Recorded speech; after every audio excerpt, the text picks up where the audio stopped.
সাংস্কৃতিক সংগঠন জিসাস হবিগঞ্জ জেলা কর্তৃক আয়োজিত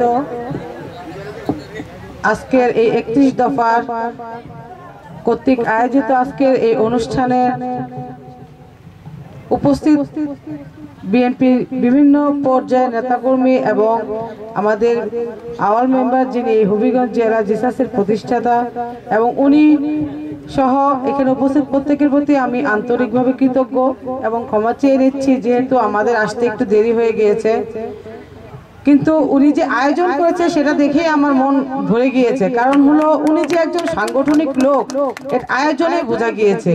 তো আজকে আমি ওনার প্রতি অত্যন্ত কৃতজ্ঞ যে উনি সাহস করে এই নিজামপুর ইউনিয়ন, যেটা ওনার নিজস্ব ইউনিয়ন, এখানে সে চেয়েছিলেন যে যাতে এই ইউনিয়নের লোকজন বুঝে যে আওয়াল মেম্বার একজন সাংগঠনিক লোক এবং বিএনপির পিছনে গত 18-19টি বছর অক্লান্ত পরিশ্রম করে যাচ্ছেন, সেই জিনিসটা ফুটানোর জন্যই কিন্তু উনি ওনার নিজ ইউনিয়নে এই প্রোগ্রামটি আয়োজন করেছিলেন। কিন্তু হয়তোবা ওনার ব্যর্থতা, কিন্তু আমরা সেটা দেখতেছি না।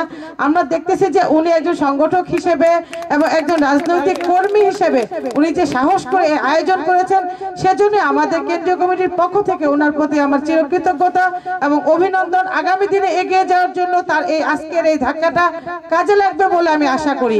এবং আগামীতে উনি অবশ্যই বিএনপি, যেহেতু ওনার একটি কর্মী ট্যাগ লাগানো আছে, এই ট্যাগ নিয়ে এবং আজকের এই দর্শনকে উনি মনে প্রাণে বেঁধে রেখে আগামী দিনে এই হবিগঞ্জের মাটিতে রাজনীতি করার পথে উনি সঠিক পথ হিসেবে সঠিক সিদ্ধান্ত মোতাবেক উনি এগিয়ে যাবেন, সেটা আমার একটা আশীর্বাদ হিসেবে আমি ওনাকে দিয়ে গেলাম। এবং একটা উপদেশ, উনি যেন আগামীতে রাজনৈতিক পথে হাঁটার সময় সঠিক মানুষ নির্বাচন করে এবং সঠিকভাবে সঠিক জায়গায় উনি যাতে রাজনীতি করতে পারেন, সেই জায়গাটা ওনাকে বুঝতে হবে।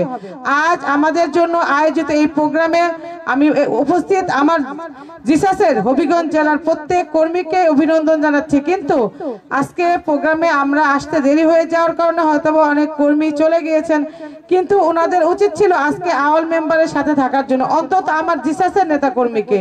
কারণ আমি জানি হবিগঞ্জ জেলায় জিসাস এই অক্লান্ত পরিশ্রম করেছে এই 17-18 বছর, এবং গত 4-5 বছর গৌস ভাইয়ের জন্য আওয়াল মেম্বার করেননি এমন কোনো কাজ হয়নি এই দেশে।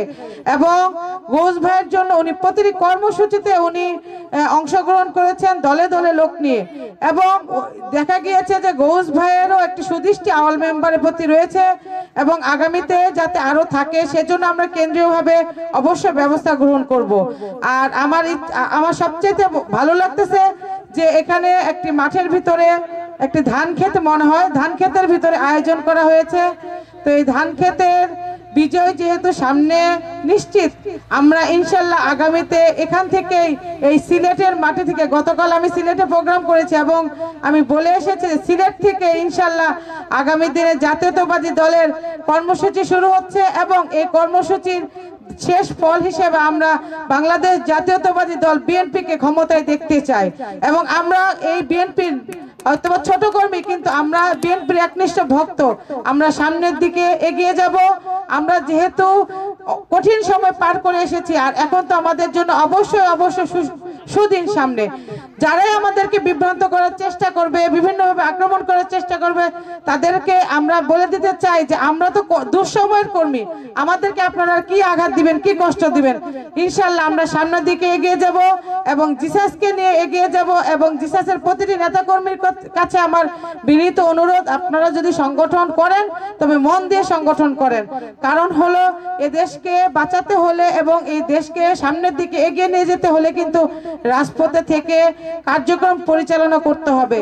আমাদের দেশ নায়ক তারেক রহমান যে 31 দফার দাবি উপস্থাপন করেছেন সারা বাংলার বুকে, সে 31 দফাকে আমাদের প্রতিটি ঘরে পৌঁছে দিতে হবে এবং এই 31 দফার প্রতিটি ধারাকে এক একটি ধারা হিসেবে বর্ণনা করে এক একটি মানুষকে বোঝাতে হবে, যাতে তারা আমাদের জাতীয়তাবাদী আদর্শের দিকে তারা ধাবিত হয় এবং সামনে আমাদেরকে দেশকে সমৃদ্ধিশালী একটি বাংলাদেশ হিসেবে গড়ার জন্য আমাদেরকে সহায়তা প্রদান করে।